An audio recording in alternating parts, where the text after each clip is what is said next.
என் அன்பு வணக்கங்கள். நான் உங்கள் டாக்டர் T.M.Prasanna குமார்.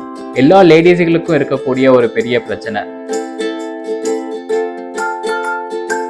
கர்ப்பப்பை தேவையே இல்லையா? ஏன் கர்ப்பப்பை எடுக்கக்கூடாது? கர்ப்பப்பை அவ்வளோ பெரிய விஷயமா?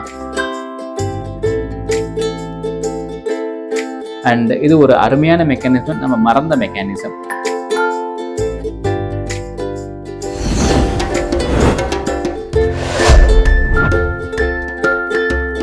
What is menopause? இன்னைக்கு எல்லா லேடிஸுகளுக்கும் இருக்கக்கூடிய ஒரு பெரிய பிரச்சனை. Starts from menarche and ends with menopause. இடைப்பட்ட காலத்தில் ருது பீரியட்னு சொல்கிறோம். இது முடியும் போது பல லேடிஸுகளுக்கு பல காம்ப்ளிகேஷனோட இருக்காங்க. இதில் நான் முக்கியமான விஷயம் சொல்ல வர வேண்டியது என்னன்னா, பீரியட்ஸ் நின்றதுக்கு அப்புறம், குழந்தை பெற்றதுக்கு அப்புறம் கர்ப்பப்பை தேவையே இல்லையா அப்படின்னு நிறைய பேர் ஹிஸ்டெக்டமின்னு சொல்லிட்டு கர்ப்பப்பை எடுத்துடுறாங்க. unless and until it is damn necessary, ரொம்ப தேவை, அதிகமான தேவை இருந்தா, கேன்சர் கட்டி ஆயிடுச்சு, அது நம்ம உயிருக்கே ஆபத்து, அந்த மாதிரி காலகட்டத்தில் வேணும்னா நம்ம கர்ப்பப்பை எடுக்கலாமே ஒழிய, எல்லா அனிமல்ஸுக்கும் ஏற்படுற மாதிரி ஹியூமன் பீயிங்ஸுக்கும் என்ன நடக்குது, மெனோபாஸ்ன்னு சொல்லக்கூடிய பீரியட் ஸ்டாப் ஆகிற டைம் வருது. அப்போ it's not really necessary to remove your uterus. கர்ப்பப்பை எடுக்க வேண்டிய அவசியம் இல்லவே இல்லை. நிறைய பேருக்கு என்ன செய்யும், ஒன்று பயங்கர ஃபேட்டிக், டயர்டாக இருக்கும், ஆங்ஸைட்டி ஜாஸ்தியாக டெவலப் ஆகிருக்கும், டென்ஷன் ஜாஸ்தியாக டெவலப் ஆகும், வயிறு ஜாஸ்தியாக வலிக்கலாம், ஒன்று பீரியட்ஸ் தள்ளி போகும், இல்லாட்டி வந்துச்சுன்னா மொத்தமாக பயங்கர ப்ளீடிங், கட்டியாக ப்ளீடிங் போகும். சார் எனக்கு பயங்கரமாக கட்டியாக பீரியட்ஸ் போகுது சார் சொல்லி வர்றவங்களும் இருக்காங்க. சார் எனக்கு பீரியட்ஸே வர மாட்டேங்குது, 3 மாதம் 4 மாதமாக பீரியட்ஸே இல்லைன்னு சொல்லி வர்றவங்களும் இருக்காங்க. எல்லாத்துக்கும் இம்மீடியட்டாக போய் கர்ப்பப்பை எடுக்கிற தீர்வுனா அது தப்பு.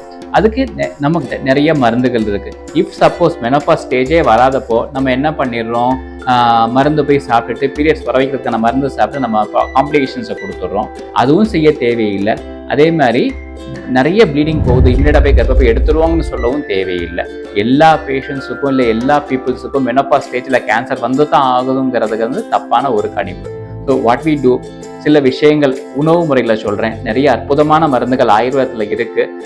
as we have been always telling, இது எந்த ஒரு உறுப்பும் எடுக்க வேண்டிய உறுப்புகள் அல்ல. அதனால் சில மருந்துகள் கொடுத்து அது நம்ம பீரியட்ஸ் அதிகமாக போகிறத நிப்பாட்டிகிட்டே வந்துடுவோம், கட்டியாக ப்ளீடிங் போகிறத நிப்பாட்டிகிட்டே வந்துடுவோம்.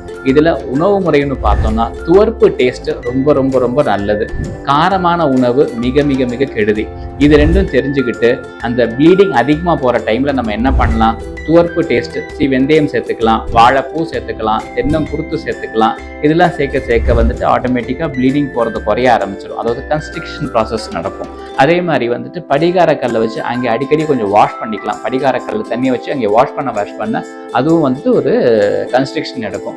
படிகாரக்கல் பல பேருக்கு இப்போ தெரியறதில்லை, சீனிக்கல்னு சொல்லுவாங்க தமிழில். அதாவது முன்னாடி காலத்தில் சேவ் பண்ணிட்டு அங்கே தேய்ச்சி விடுவாங்க, இல்லாட்டி திஷ்டி கல் மாதிரி முன்னாடி வைப்பாங்க. அந்த கல் தாங்க, ரொம்ப ரொம்ப சிம்பிள்.